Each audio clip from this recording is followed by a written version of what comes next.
Hi, welcome to Nurse's Nugget, our first Nurse's Nugget of the quarantine. Today I want to talk about a man named Charlie Plum. The reason I want to talk about him is because psychologists have found that there are certain characteristics of people who are more likely to survive and even thrive in an emergency or a crisis situation. And we're kind of all in a crisis situation, really all over the world. There's a crisis and emergency that seems to be going on. And so we need to try to look at those characteristics, and with God's help, maybe we can have some of those too, so that we too can survive and thrive during this difficult time. So Charlie Plum was a little boy, born as a baby, of course, into a little family that had a farm in Kansas many years ago. And he grew up there on that farm. He worked out in the fields. As he would work, he would look up in the sky and he would see airplanes flying over, and he would think, one day I want to fly an airplane. I want to be a pilot. Well, he went to school, grade school, went to high school, fell in love in high school, and after he graduated, he married his sweetheart, and he went to be a pilot. He went to the Navy school, and he studied flying, and he ended up getting to be a pilot in Vietnam. He went to Vietnam, and he was there for quite a while. He did 74 successful missions, and his last mission was his 75th. It was right before he was allowed to go back home, 5 days before. And he flew, and while he was flying, he got shot down, and his plane crashed. He got captured and taken as a prisoner of war to a camp.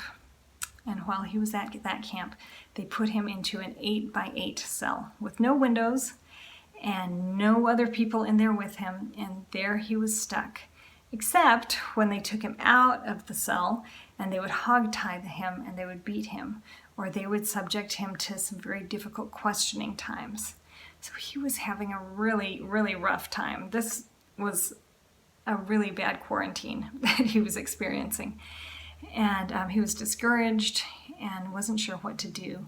At some point, he ended up being able to make some connections with other prisoners. He was able to figure out how to communicate underground somehow with the other prisoners, and he ended up talking to another Navy pilot.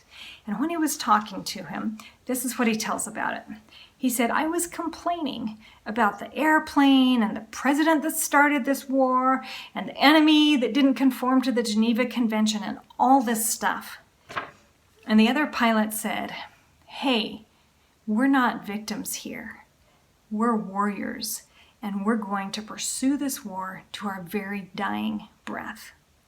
So pull up your big boy pants. We've got work to do here. And Charlie said, that turned it around for me. Here we find one of the key characteristics of survivors, and that's that they choose their outlook.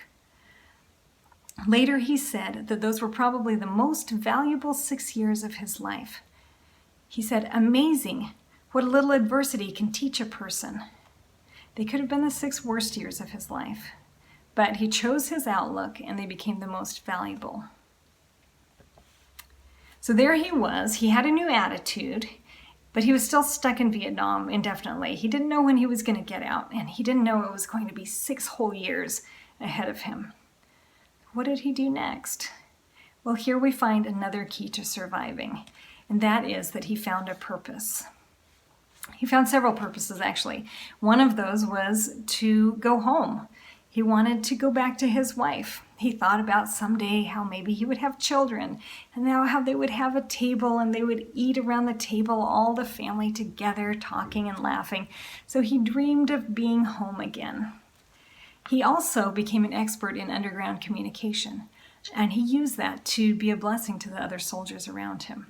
He became a chaplain of sorts of the camp, and he did that for 2 years, and he communicated. He said they shared Bible studies or Bible texts, and they gave hope to each other and encouragement. And this was an important part of his mission. He didn't feel useless. He knew that he had a purpose.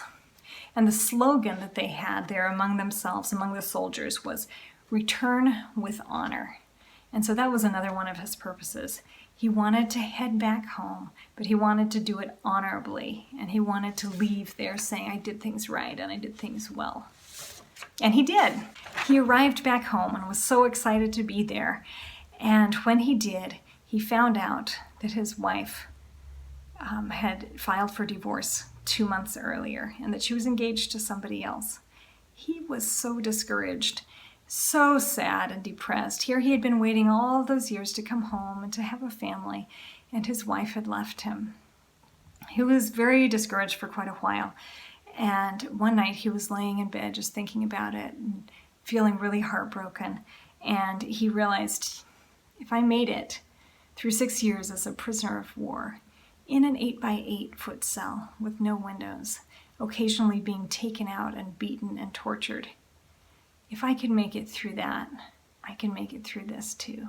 And again, he changed his outlook. There are 3 other things that we find, our 3 last keys to surviving that we find in that last part of his story. One is that he was human and honest. Survivors allow themselves to be human. He was discouraged. He didn't say, it's all good, I can find another wife.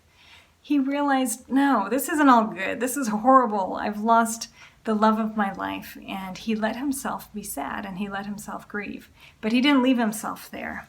He also went forward with confidence. He said, hey, I've done hard things before.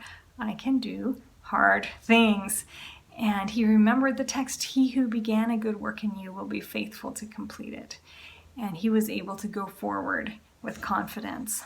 And the final thing that they find that is really key for survivors is that he forgave. He said that was a really important aspect of the success in his life, was his ability to forgive. So he forgave and he moved on, he moved forward. So my question to you is, how are you surviving? How are we surviving? Things aren't the way we had expected them to be or wanted them to be. Charlie said, adversity is a horrible thing to waste. So we definitely have adversity right now, but let's not waste it. Let's not waste this adversity we have. Let's choose to have a positive outlook. Let's find a purpose. Allow yourself to be human. Be confident in God's promises to us and forgive. The good news is that we aren't alone in trying to do this, that God wants to help us and reach out and give us success. So I want you to know that we're praying for you. We know that it's hard right now, but we also know that you can survive, that you can get through this. We'll all get through this and we'll all be stronger for it. Let's not waste this adversity.